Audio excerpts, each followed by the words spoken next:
자, 한번 10페이지로 넘어가 보세요. 몸의 구원은 주님의 부활을 본받아 그와 같이 된다라는 뜻입니다. 로마서 6장 5절 한번 읽어봅시다.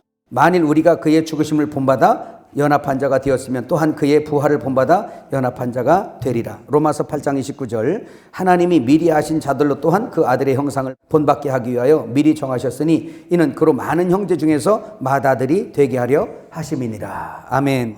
자, 그래서 여러분 우리는 맏아들, 다시 말하면 장자권을 가진 자들이에요.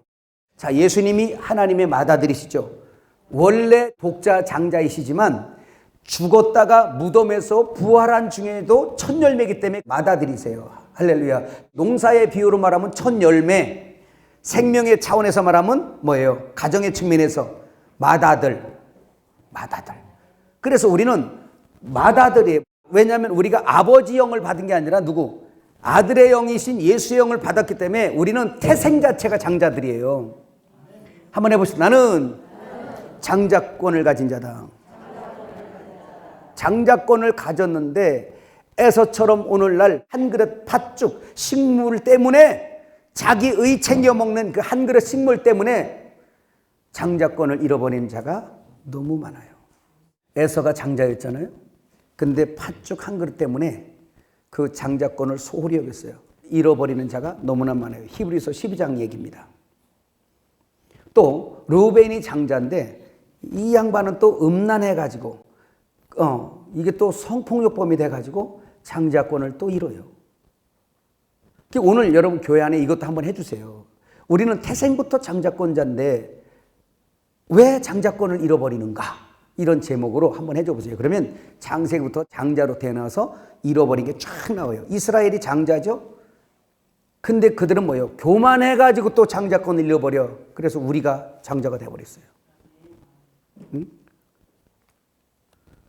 그 장자권자들이라니까. 우리는 태생 자체가 뭘 해서 장자된 게 아니라, 여러분 장자가 뭘 일해서 장자됩니까? 누가 장자요? 먼저 나면 장자요. 그냥 예수님이 먼저 나셨으니까 먼저 나신 주님의 영으로 거듭났기 때문에 태생 자체가 뭐다? 장자다. 옆 사람에게 당신은 장자세요. 하나 더 부탁하세요. 장자권 꼭 지키세요. 왜 잃어버린다고? 음란해. 그리고 육신의 정욕 때문에 결국은 자기 의의 그릇 챙겨 먹다가 결국은 장자권 다 버리고 예수님을 제껴놓는 거예요. 이런 기준을, 진리를 가지고 여러분이 기준을 가지고 있을 때 더 이상 여러분이 노회를 가거나 총회를 가거나 어디 밖에 나가서도 그 사람 자기의 자랑하고 자기의 의를 챙겨 먹으려고 온갖 높은 자리 낮은 자리 찾아가며 사람 무시하고 자랑하고 별짓 다 하고 돌아다니는 그런 탐욕스러운 사람들 앞에서, 그런 개돼지들 앞에서 여러분들이 주눅들질 않아. 왜? 당신 가치 내 가치 다르단 말이에요. 그건 당신의 가치고 내 가치는 틀려요. 나는 당신이 보지 못하는 걸 봤고 당신은 못 본 것 뿐이야. 당신 그렇게 살다 가면 되고 난 이렇게 살다 가면 되고. 이해가셨어요? 얼마나 당당해져. 그게 참 진리를 붙들면 담대해지는 거예요. 담대해지는 거예요. 오늘 살다 내일 죽더라도 담대하게 살다 가는 거예요. 깨달아지시죠? 그래서 아까도 말씀드렸지만 우리의 부활하는 자격은 우리 스스로 뭘 잘해서 부활하는 게 아니에요. 잘 들으세요. 자, 이제 지금부터는 또 다 잘 들어야 돼. 우리 끝날 시간, 이거 끝나고 또 다음 시간이 있는데, 부활을 입는 건 누구나 다 입어. 할렐루야. 심지어는 안 믿는 사람까지도 다 부활을 입어. 그가 생명의 부활로 나올지 심판의 부활로 나올지 그 둘 중에 하나로 나올 텐데 부활은 다 한다니까요. 근데 안 믿는 사람, 사망의 부활로 나오는 사람 내버려 두고 생명의 부활로 다 나오는데, 그 부활함의 조건 첫 번째는 예수님이 죽으셨다가 부활하셨기 때문에 그의 부활이 나의 부활이 되어서 그분과 결혼되어졌기 때문에, 그분과 결혼되어졌기 때문에 나도 부활하는 거예요. 아멘. 근데 그 부활의 차등은 틀려. 부활이 영광이 각각 다르다고. 그거는 여기서부터 출발이에요. 거듭나는 거는 부모가 알아서 태어나게 하는 거예요. 그래서 영의 하나님과 결혼하게 되면 거듭나서 존재와 신분 자체가 그냥 확실하게 하나님의 아들로, 하나님의 백성으로, 하나님의 신부로 딱 바뀌는 거예요. 이해가시죠? 그런데 이놈이 효자냐 불효자냐는 여기서부터 차이가 나는 거예요. 애가 태어날 땐 똑같이 벌거벗고 나온다니까요. 아니요, 삼배족으로 입고 태어나는 애 봤어요? 아니요, 그냥 벌거벗고 엉냐 하고 태어나는 거야. 그 여기에요. 그래서 이것은 일반적인 구원으로 동일하게 얻은 구원에 대해서 베드로도 말했어요. 베드로전서 1장에. 일반 구원. 누구나 동일하게 구원 얻는 것, 영의 부활을 입은 자들, 심지어는 몸의 부활도 누구나 다 얻는다니까요. 그럼에도 불구하고 이 혼에 관한 문제, 혼권에 관한 문제, 신부단장에 관한 문제, 이거에 따라서 해 같은 영광, 달 같은 영광, 별 같은 영광, 별별의 영광이 각각 다르게 나타난다고 고린도전서 15장에 말씀하고 있는 겁니다. 그러니까 대충 살아낼 건 아니에요, 이게. 아는 사람들은. 그 옆 사람 뭐 어디 신학 나왔어요? 묻지 마세요. 뭐가 그렇게 중요해? 어디 신학 나온 게 뭐가 중요해? 그럼 여러분 엘리한테 가서 물어보세요. 세례요한테 가서 학위증 좀 갖고 와보라 그래요. 세례요한한테 가서. 그런 게 중요한 게 아니라 그 사람 입에서 나오는 말을 중요하게 생각해 보세요. 그에게 흘러나는 영을 중요하게 생각해 보세요. 이 말은 여러분도 어느 학교 나와서 난 저러분은 저런 박사 따고 저런 학교 나왔는데 난 이거밖에 못했어라고 주눅들지 말라 하는 말이에요. 다만 여러분들이 마지막 때 부름받았으니 확실한 진리의 영, 모든 학위에 뛰어난 누구? 예수. 그 예수의 영을 먹고 마시고 그분과 하나 됐으면 그분이 원하는 생명을 흘려주는 자가 되고 하나님의 자녀로서 열심히 여러분이 말씀의 참 진리를 먹고 이제 하나님이 맡기신 사명대로 여러분이 잘 감당할 수가 있는 거죠. 할렐루야. 이거 의의 병기로. 그런데 부활은 그렇게 하지만 보세요. 얼마만큼 하나님의 뜻과 결혼되어져서 얼마만큼 주와 함께 다니느냐. 이게 세마포와 관계가 있어요. 주님 다시 오실 때 의인의 부활 시에 다 갚음을 받는데 각각 다르게 받아. 그게 바로 뭐냐면 벌거벗고 태어난 건 똑같은데 어떻게 사냐에 따라 형편이 달라지는 것과 같다는 것을 믿으시기를 바랍니다. 자, 여러분 그 육신의 질병 보세요. 11페이지에 보면 육신의 질병을 치료받음으로 몸이 일시적으로 구원을 받습니다. 자, 여러분 보세요. 여러분 지금 저 안수에서 치료도 해보셨죠? 또 고침도 받아보셨어요? 예, 다 경험이 있으시죠? 우리의 육신이 한번 이렇게 그 예수님 채찍에 맞은 효력으로 우리가 몸도 고침을 받습니다. 그렇지만 우리는 그걸로 끝이 아니라 예수님 채찍에 맞으신 그 이유는 우리의 영원한 부활의 몸을 주시기 위한 거예요. 깨달으시면 아멘. 그래서 주님의 부활의 몸을 입음으로 우리도 영원히 부활의 몸을 입는다는 거예요. 우리가 육신적으로 병 고침을 받는 것은 그것은 일시적인 표징이에요. 왜냐하면 고침받아도 죽거든요. 또 병들기도 해요. 그러면 주님이 채찍에 맞은 것이 단순히 나의 그냥 썩을 욕심만 딱 고침받는 그 정도 수준이에요? 아니에요. 그것마저도 세메이온, 따라합시다. 세메이온. 표징이란 뜻입니다. 헬라어입니다. 세메이온 표징이에요.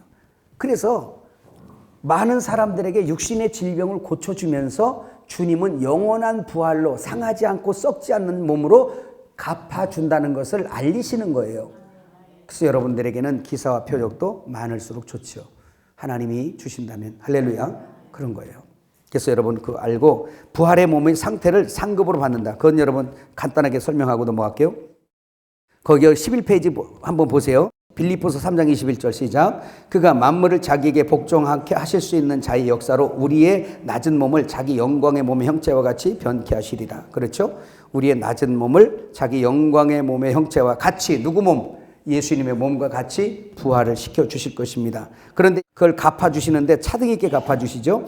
누가복음 14장 14절 그리하면 저희가 갚을 것이 없는 고로 내게 복이 되리니 이는 의인들의 부활 시에 내가 갚음을 받겠음이라 하시더라 그랬어요. 이 부분도 그림자와 실제가 있습니다.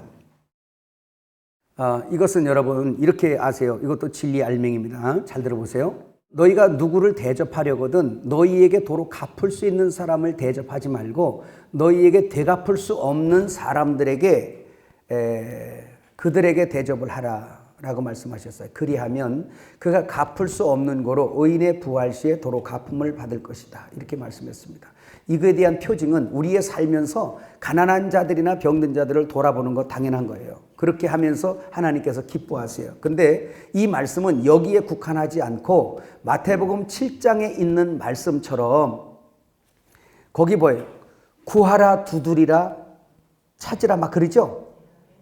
그 말씀을 하신 다음에 무슨 말씀이 따라오냐면 이런 말씀이 따라와요. 너희가 대접받고자 하거든 너희가 먼저 대접을 하라. 이것이 율법이요 선지자니라 그래요. 그러면 단순히 우리가 구하는 것이 먹고 마시고 입는 것 구하는 것, 금덩어리, 은덩어리, 돈덩어리 이거 지금 얘기하는 거 아닌 거 알죠? 그 뭔 얘기하는 거예요? 근데 오늘 교회가 그런 쪽으로 껍데기로 끌고 가버렸어요. 거기서 얘기하는 것은 율법의 의, 너희의 의가 아니라 하나님의 의의 양식, 그 나라와 그 의를 구하라는 거예요. 그 양식 구하라는 거예요. 그럼 율법과 선지자가 그렇게 말한 것이 우리의 썩을 양식 그거 준다고 하나님이 그거 준다고 그렇게 언약한 거예요? 아니에요. 율법과 선지자가 뭐 얘기를 했습니까? 요한복음 5장 39절에 나오잖아. 너희가 영생을 얻기 위하여 이 성경을 상고하거니와 이 성경은 나에 대해서 증거하는 것이라고. 성경 전체 율법과 선지서 신약 성경을 다 포함해서 오직 예수에 대해서 설명한 거란 말이에요. 그러면 이 땅에 있는 모든 먹고 마시는 것도 하늘 양식에 대해서 설명한 거란 말이야. 목사가 뭔 일을 하는 거예요? 그거 구해서 대접하라는 거예요. 그러면 저 사람은 나에게 갚을 수 없다니까요. 그래서 그 진리를 제공하고 진리로 구제하고 진리로 자비를 베푼 그런 진리로 갖고 구제하는 거 내게 없으니까 구하라는 거예요. 구하면 구하는 자마다 다 받는데 신기하게요. 진리를 구하면 엄청나게 주는데 돈덩어리 구하면 왜 이렇게 인색한지 몰라 우리 하나님은. 구하는 자마다 다 받는다는 게 맞아. 아니 안 구해도 줘. 안 구해도 주야야 주신다니까요. 주시죠. 요즘에 장 목사님 저한테 막 간증하세요. 요즘에 막 내려온대요. 막 내려온다고 간증하세요. 근데 간증이 너무 달라지셨어요. 막 내려오신대요. 그래서 설교도 달라지시고 너무 좋으시다고 그런 간증을 저한테 부렸하셨어요. 전 너무 좋죠. 행복하죠. 목사님이 사랑하는 분이 잘 되면 다 좋잖아요. 여러분이 잘 되면 저도 좋잖아요. 할렐루야. 그래서 그거는 구하는 것마다 다 준대요. 그러면 보세요. 예수님께서 오늘 의인의 부활시에 다 갚음을 받겠다. 단순히 먹을 것, 입을 것, 쓸 것 그런 것을 누구 빚진 거 그거 탕감해주는 그런 정도가 아니고 그것도 하나님이 기뻐하시고 착한 행실이에요. 할렐루야. 그러나 그거는 옵션이고 원래 이 말씀에서 이야기하는 그 본질은 진리를 구해서 그걸 줘요. 그거는 여러분이 밥을 사서 주면요 누군가가 그 사람이 가서 노가다해서라도 나도 한번 사야지라고 밥 살 수 있어요. 그러나 저와 여러분이 진리를 받아서 구하라 찾으라 두드리라 구하는 자가 다 받고 찾는 자가 찾고 두드리는 자에게 열린다. 주여 율법과 선지서가 그렇게 약속한 그거 나에게 주세요. 나는 그게 필요합니다. 하나님 세상 집 다 걷어가도 상관없어요. 나에게 그것만 거두지 마세요. 그걸 막 이게 저의 기도예요. 그거 주시니까 그게 넘쳐서 그걸 주려고 그러니까 맨날 집행부한테 혼나나. 제발 시간 좀 지켜서 끊어. 그러니까 막 가다 보면 그냥 막 나가니까 이게 주여 이건 하루 종일 줘도 넘쳐요. 하루 종일 줘도. 여러분 얼마나 우리가 행복해요. 아멘. 근데 이걸 주는 건 저 사람들이 못 갚아요. 뭘로 갚을 건데? 영생을 누가 갚을 것이며 하늘의 진리의 은혜 원사 가면 끝이지. 내가 어떻게 받아? 상관 안 해요 그거. 그렇잖아요. 너희는 거저 받았으니 거저 주라. 거저 받았으니 거저 주라는 거죠. 우리가 진리를 돈으로 샀어요?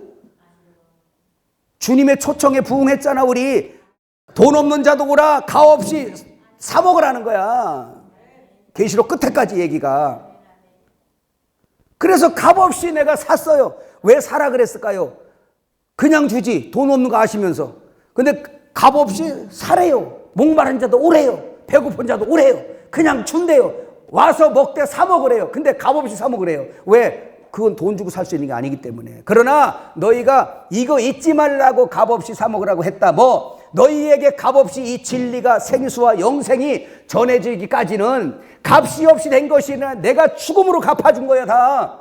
내가 샀다고. 내가 내 목숨으로 샀다고 너희를. 그 값이 없는 게 아니라 값이 있는 건데 너무 많아서 우리가 살 수 없으니까 값 없이 와서 그냥 선물로 그냥 사 먹으라는 거예요. 예수 이름만 표만 들고 그래. 그냥 값없이 먹으래. 이거 먹고 너도 가서 주래. 값없이 받았으니 뭐 하라? 값없이 주래요.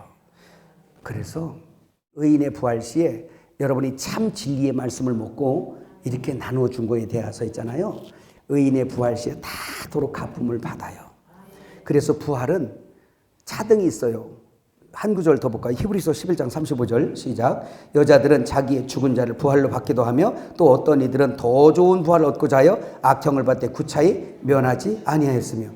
부활이 있는데 무슨 부활이 있어요? 더 좋은 부활이 있어요. 이 여자들도 죽음을 그냥 너 예수 믿을 거야? 그래? 그럼 죽어. 그러나 죽어도 상관없어 하면서 그냥 어차피 나는 의인 됐고 어차피 주님이 나를 음부에서까지도 건지실 거니까 걱정하지 마. 그냥 어차피 그냥 지나가는 일이야. 그냥 자르려면 잘라 한 거요. 그냥 더 좋은 부활을 얻기 위해서 극형도 마다하지 아니했대. 무슨 부활 얻기 위하여? 더 좋은 부활을 얻기 위하여. 우리 이렇게 왜 뛰어요? 왜 뛰어요? 놀 줄을 몰라요? 저는요 여기 오다 보면 꼭 저 중랑천이가 뭔 데를 꼭 건너와요. 거기 잉어 뛰는 거 보면 그냥 환장하고서 밤에 와서 도망치고 싶어갖고 우리 저 장 목사님 불러가지고 장 목사님 되게 좋아하시거든 저거. 근데 그냥 벌금 물지 여기는. 얼마나 그런 거 좋아하는데 못 튀어. 왜 이렇게 해야겠어요?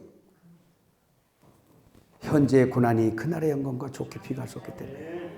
고린도전서 15장 58절. 그러므로 내 사랑하는 형제들아 견고하며 흔들리지 말며 항상 주의 일에 더욱 힘쓰는 자들이 되라. 이는 너희 수고가 주 안에서 헛되지 않은 줄을 알미니라. 요한에서 3장 3절 한번 읽어요. 주를 향하여 이 소망을 가진 자마다 그의 깨끗하신 것 같이 자기를 깨끗하게 하느니라. 그랬죠?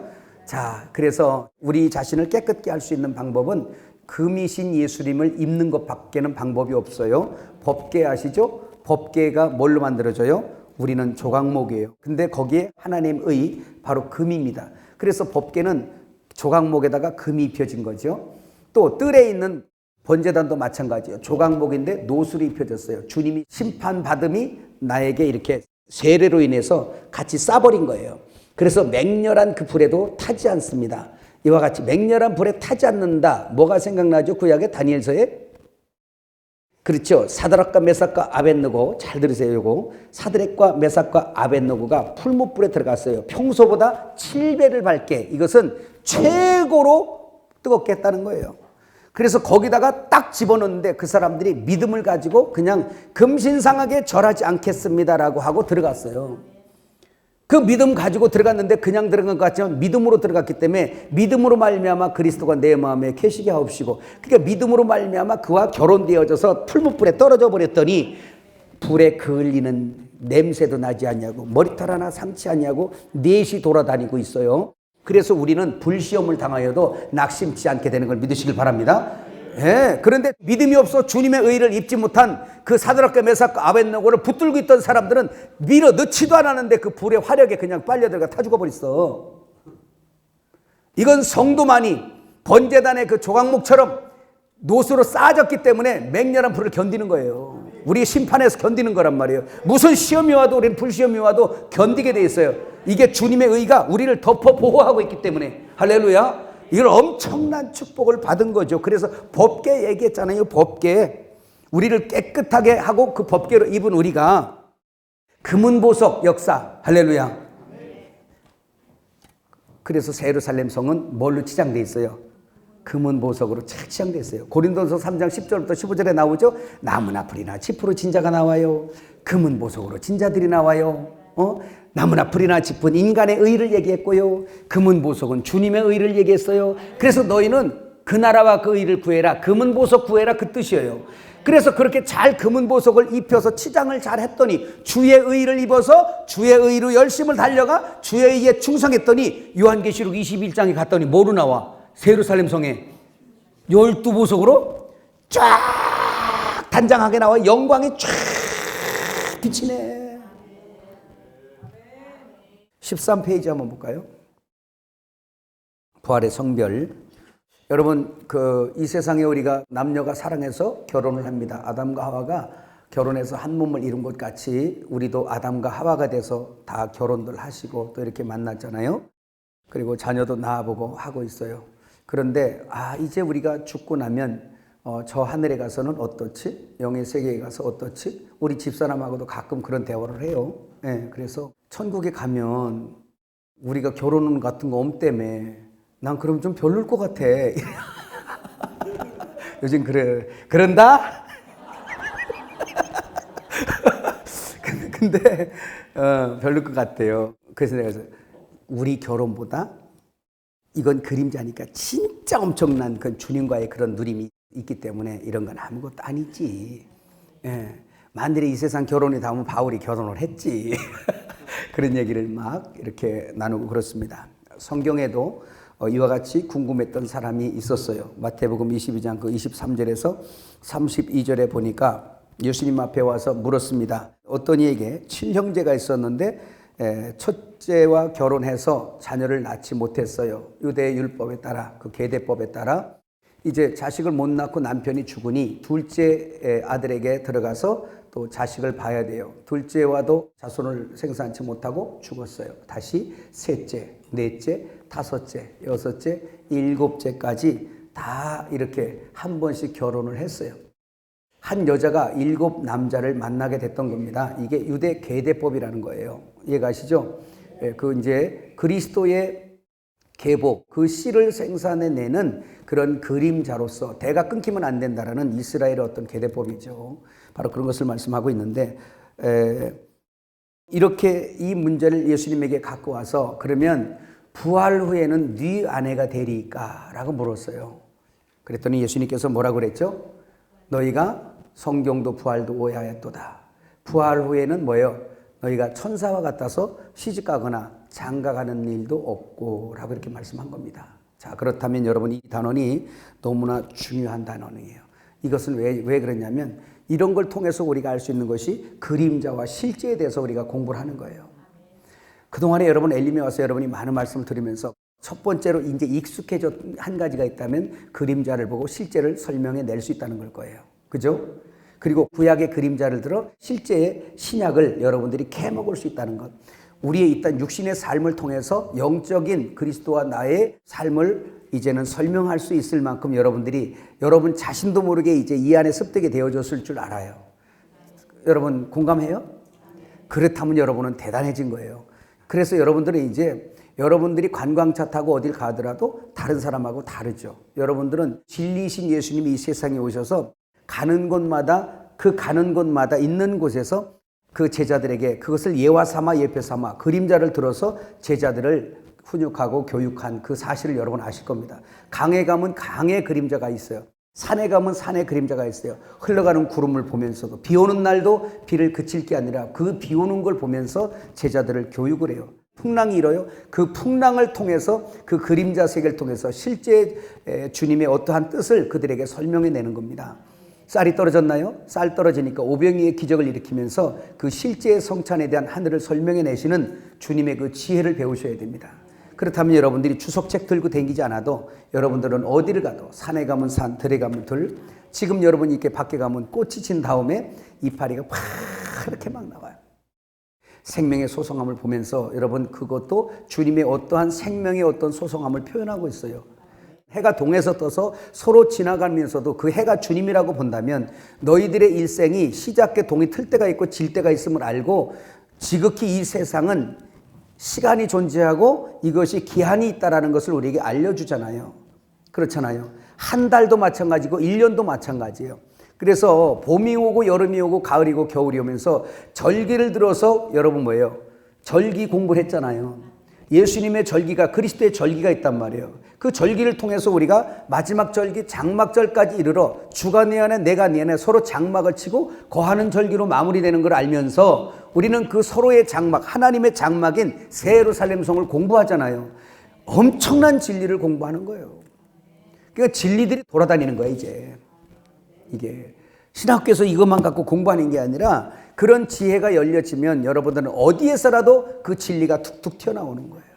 그거를 들어서 여러분을 따르는 사람들을 교육할 수 있어요. 설명할 수 있어요. 그림자를 들어 진리를 설명할 수 있어요. 그런 원리에서 오늘 보세요. 우리 남녀가 이렇게 결혼을 하잖아요. 아담과 하와의 결혼이 결혼이 그리스도와 교회에 대한 결혼을 설명하듯 오늘 우리는 이 세상의 그 결혼은 그것이 영원하지 않아요. 그렇죠? 그렇다면 이걸 깨달았다면 이 사람은 이런 질문이 의미가 없죠. 부활 후에 누구의 아내가 되리까? 의미 없어요.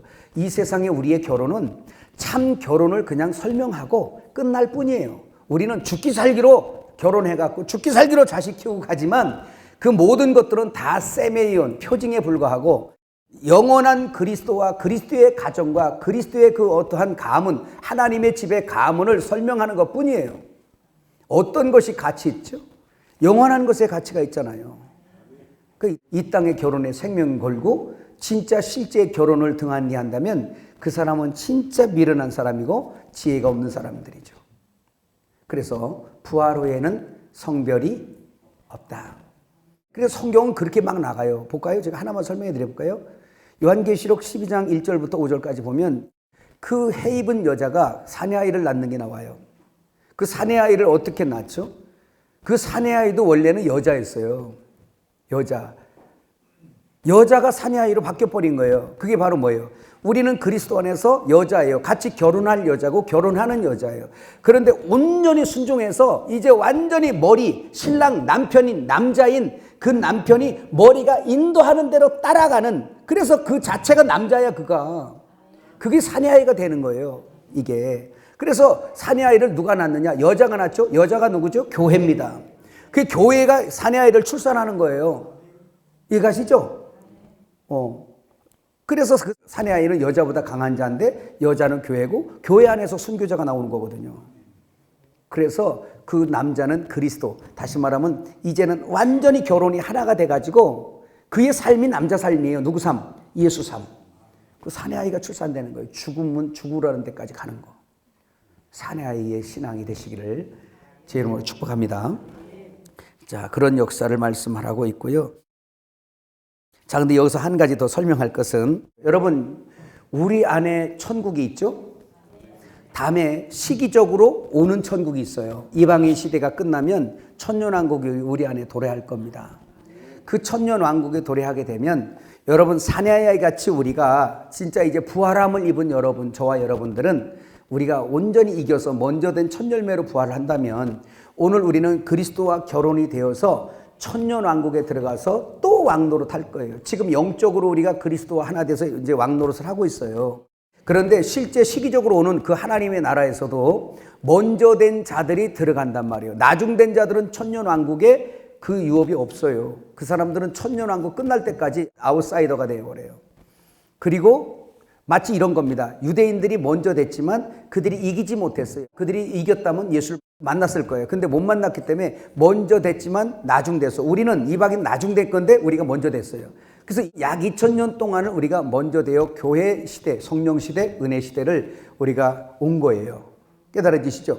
근데 이 은혜 시대를 살면서 신앙의 이기는 자, 요한계시록 2장 3장에 이기는 자, 지는 자 나오죠. 그래서 이기는 자들, 은혜 시대를 결산할 때 이 이기는 자, 신부단장이 잘 된 자, 금갈대로 청량해서 재어지는 자들이 나온단 말이에요. 그 사람들이 천년왕국에 들어가서 주와 더불어 1000년 동안 왕노릇 할 텐데, 천년왕국에는 이스라엘 백성들이 육으로 들어가는 백성들이 또 있고 이방인들도 육으로 들어가는 백성들이 천년왕국 동안에 이 땅에 있어요. 그 사람들은 이제 결혼을 해요. 그래서 천년왕국 동안에는 이 땅 아래 모래알같이 아주 편만하게 사람들이 세워져요. 왜냐하면 100세에 죽는 자가 어린아이니까 거기는 마귀가 이미 이제 무조갱에 갇혀 있기 때문에 미혹이 없죠. 그래서 거기는 그리스도의 총통치 아래서 있는데 거기는 부활체와 육신으로 들어간 자들이 같이 있어요. 아브라함 시대 때 천사들이 막 와서 같이 먹고 떡 먹고 송아지 고기 먹고 막 다 그런 것처럼 그런 거죠. 예수님 부활했잖아요. 그죠? 예수님 부활하셨는데도 예수님의 제자들과 뭐 해요? 떡 드시고 물고기도 드시고 막 드시는 것처럼. 화장실 갔다는 얘기는 없어요. 저는 부활하면 그게 제일 좋을 것 같아. 비데도 필요 없잖아. 먹기만 하면 자연 산화돼 버려. 그런 게 얼마나 좋을 것 같아요. 천국에 저 만일에 이 천국 말고 저 어떤 공간에 천국이 갔는데 거기 화장실 있으면 참 골치 아플 것 같아요. 그죠? 그 예수님께서 부활하셔서 화장실 같다는 얘기는 없어요. 그런데도 신기하게 육신의 것을 먹어요. 하나님의 능력으로 우리가 부활의 몸을 입으면 참 기가 막힌 몸이에요. 가만히 저 이런 거 하면서 얼마나 묵상해 봤겠어요. 이 몸이 무슨 몸일까? 야, 진짜 당장 부활 입을 수 있다면 그렇게 해보고 싶은 그런 마음이 올 만큼 참 기대가 돼요. 그래서 우리 은혜 시대에 이긴 사람들이 천년왕국에 먼저 들어가서 다시 유업을 받는 거, 우리가 지금 열심히 하는 이유는 그런 이유예요. 이해가시죠? 네. 다 같이 갑시다. 떨어지지 맙시다. 네. 그러려면 숙제가 체인지가 돼야 돼. 의의 체인지가. 나의 의에서 그리스도의 의로. 그 사이에 십자가가 있으니 십자가로 그리스도와 연합하여 넘어가는 자. 함께 죽고 함께 사는 자. 사도 바울도 그것 때문에 나는 날마다 죽노라. 내 안에 있는 옛사람인 나 스스로 왕됐던 나를 끊임없이 부인되는 거예요. 이를 통해서 하나님이 원하는 자마다 고난이 많아요. 고난이 많은 자가 자기 부인을 빨리 하거든요. 예, 가난한 자가 또 유리하더라고요. 우리는 가난이 싫은데 이상하게 가난한 자가 유리해요. 그러니까 부자들은 천국 가려면 빨리빨리 풀어. 가난한 자가 유리해. 예, 진짜입니다. 예, 그렇다고 또 오해하지 말고 뭔지 아시죠? 예, 왜냐면요, 우리에게는 고난이 이 안에 고난이 오지만 그게 저주로 막 되는 게 아니라 내 안에 그 고난을 이길 수 있는 생명이 내 안에 있거든요. 그러니까 우리가 고난을 당하면 당할수록 여러분 어디로 도망가? 예? 불신자들은 자기를 원망하고 남을 원망하고 저주하고 끝내지만 우리는 지금 고난이 왔어. 여러분 극한 가난이 왔어. 그냥 겨울에 한겨울에 쌀 떨어지고 그냥 기름 떨어지고 다 떨어졌어. 그럼 어떡할 거예요, 여러분? 응? 꺼도 꺼주지도 않고 누가 어디 가서 어떻게 해올 애도 없고 그러면 어떻게 해봤어요? 그때 도둑질은 못하고 쌀통 앞에 놓고 털썩 주저앉아서 이 쌀 한 대박 때문에 울어야 되는 자기 자신을 핍박도 해보고 저주도 해보고 참 그러면서 내 성격 이 성격에 뺏어도 뺏어올 성격에 그러지 못하도록 양심을 잡아놓고 말려버립니다.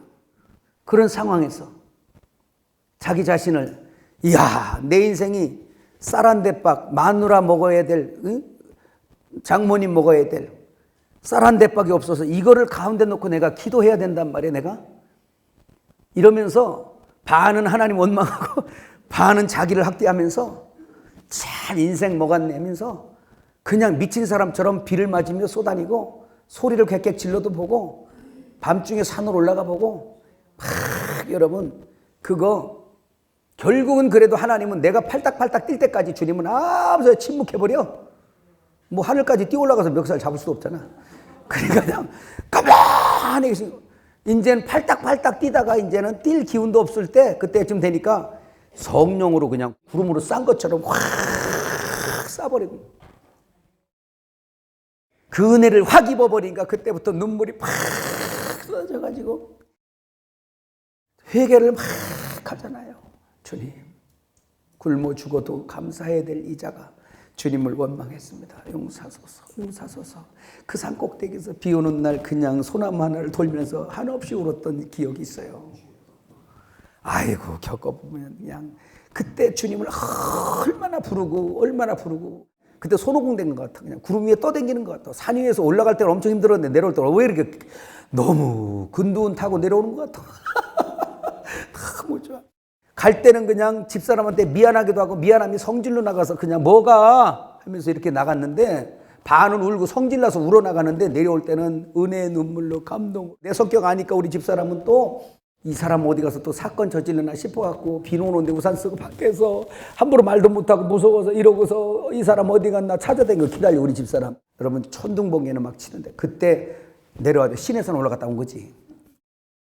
내려왔는데 우리 집사람 거기서 그러고 있는데 내가 말없이 그냥 가서 빗물인지 눈물인지 콧물인지 하면서 그냥 끌어안았어. 그랬더니 한없이 울었잖아 끌어안고. 그랬더니 이 사람 시내산 올라갔다 왔구나. 이제 알았나 봐. 자기도 같이 막 울었잖아요. 있었죠. 청주 거기서 막 울었잖아요. 아니 사업하고 돈도 막 쓰던 사람이 냉장고에 뭐가 없고 먹을 게 없어서 장모님 같이 살았거든요. 예, 국수 싫어하니까 밥 한 공 남은 거 그분 드리고 자기는 국수 삶아 먹고 나는 원래 국수를 좋아하니까 나야지. 그렇다지만 이 사람 국수 싫어하거든요. 거기에서 열이 한자만 나가지고 이랬던 거잖아요. 그때 하나님 앞에 그렇게 한없이 울고 하나님 나를 꺾은 거지. 그때 정말 울고 불고 하면서 너무 감사해서 하나님 굶어 죽어도 주님을 원망하지 않겠습니다. 그렇게 처음 올라갈 때는 하나님을 따라가면 나를 다 먹여준다더니 왜 약속 안 지키냐고 씨 하면서 이렇게 올라갔거든요. 그 내려올 때는 회개하고 죄송합니다 주님, 다시는 원망하지 않게 쌀이 떨어져서 죽어도 내가 원망하지 않겠습니다. 그리고 와서 집사람 끌어안고 미안해 하나님이 주실 거야, 하나님이 우리를 돌보실 거야 막 그랬어요. 쓸데없는 자존심은 있어갖고요, 교회에서 전도사비 10만 원 사례비 한 달에 주는 거 그러니까 이게 마음이 이게 큰 게 문제예요. 하나님 이렇게 말고 하고 교회로 도로 던져준 거예요. 이 성격이 제가 이래도 뭐 아니면 도 성격이라 10만 원 줘서 사례비를 그냥 하지 무슨 10만 원을 받아. 우리 집사람은 10만 원도 엄청 그냥 소중했던 거예요. 수입이 없으니까. 그러니까 나는 이 쓸데없는 그거 도로 헌금을 해라. 그래서 무슨 10만 원이야. 아이고 지금 하나님 이런 거 말고 하나님답게 먹여야지. 이제 그때는 이런 거였던 거예요. 그럼 와일드하다나 어쩐다나. 그러니 그거 꺾으려고 너 좀 굶어봐라 이놈의 새끼 하면서 너는 좀 새로 넌 다시 만들어야 돼. 그런 거죠. 신부단장하는데 이런 고난도 오죠. 그래도 감사하는 거예요. 감사할 때까지. 그때부터 우리 집에 냉장고가 떨어진 적이 없어요. 네. 그때부터 차비가 없어 걸어다닌 적이 없어요. 아무리 없어도. 그래도 떨어질 때 있었어요. 떨어져도 걱정 없어요. 우리 애지랑 셋이 쌀단지 놓고 기도하자. 그리고 간절히 기도했어요. 하나님, 주를 따른 우리예요. 지금 이 쌀이 떨어진 거 보시죠? 하나님 아시죠? 채워주세요. 2시간도 안 돼갖고 앞집에 믿지도 않는 양반이 술 취해가지고서 지게다가 쌀 한 재를 지고 오는 겨. 얼마나 속색이는 양반인데. 완전 옆집에 살면서 시끄러 죽고서 맨날 술 먹어. 주태백에 완전히 술 중독자요. 그래 오면 목사님, 이 양반은 날마다니까, 날마다. 아니, 그래, 진짜 옆집에 저런 분이 사시나? 이러는데 기도응답으로 그 양반이 쌀지고 오는 거예요. 술 얼큰하게 넘어지지 않을 만큼 먹고. 목사님, 좀 이웃이 뭐 좋다는 게 뭐 나눠 먹어야지. 하면서, 마당으로 쌀지고 오는 거예요. 그래가지고, 그 양반 그때부터 엄청 사랑했어요, 제가. 왜냐하면 하나님 앞에 쓰임받잖아. 이 술 취했다고 무시하면 안 돼. 하나님 앞에 쓰임받는 사람이요. 아이고, 주여. 그래서 하나하나 훈련이요. 전부 다 외모로 사람 판단하지 말라고. 전부 다. 그런저런 일들을 간증하려면 진짜 이 밤이 새죠. 하나하나 하나님 앞에 기도하고 감사하면서 오는 길이죠. 여러분 이것도 필요하니까 간증하는 줄 믿습니다. 여러분 낙심하는 생활 많이 있겠지만 하나님을 신뢰하세요. 하나님은 우리를 잘 아세요. 기름 떨어지면요, 하나님 기름을 떨어뜨리셔서 내가 죽는 게 원이시옵니까? 그냥 자겠습니다. 기름 넣어주러 오더라니까요. 기름 넣어주러 와요. 그러니까 우리 믿음이 적지. 하나님은 우리를 아시고 우리를 고생시키려는 게 아니라 우리를 시험하시고 보세요. 이놈이 어떡하나. 이제 이거 기억할 거예요. 여러분 어려운 거거든. 이놈이 어떡하나. 한번 해보세요. 시작.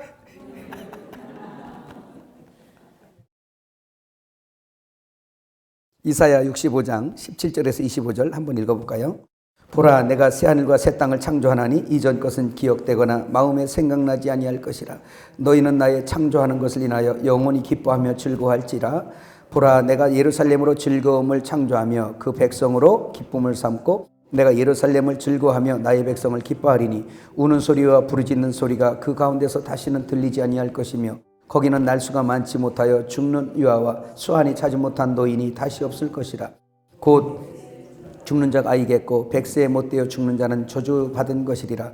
그들이 가옥을 건축하고 그곳에 거하겠고 포도원을 재배하고 열매를 먹을 것이며 그들의 건축한데 타인이 거하지 아니할 것이며 그들의 재배한 것을 타인이 먹지 아니하리니 이는 내 백성의 수완이 나무의 수완 같겠고 나의 택한 자가 그 손으로 일한 것을 길이 누릴 것임이며 그들의 수고가 헛되지 않겠고 그들의 생산한 것이 재난에 걸리지 아니하리니 그들은 여호와의 복된 자의 자손이요 그 소생도 그들과 함께 될 것임이라. 그들이 부르기 전에 내가 응답하겠고 그들이 말을 마치기 전에 내가 들을 것이며 이리와 어린 양이 함께 먹을 것이며 사자가 소처럼 짚을 먹을 것이며 뱀은 흙으로 식물을 삼을 것이니 나의 성산에서 해함도 없겠고 성함도 없으리라. 여호와의 말이니라. 영적인 해석으로도 할 필요가 있겠으나 그러나 시기적으로 하나님 나라가 반드시 도래하고요. 천년왕국 시대가 또 반드시 오게 돼 있어요.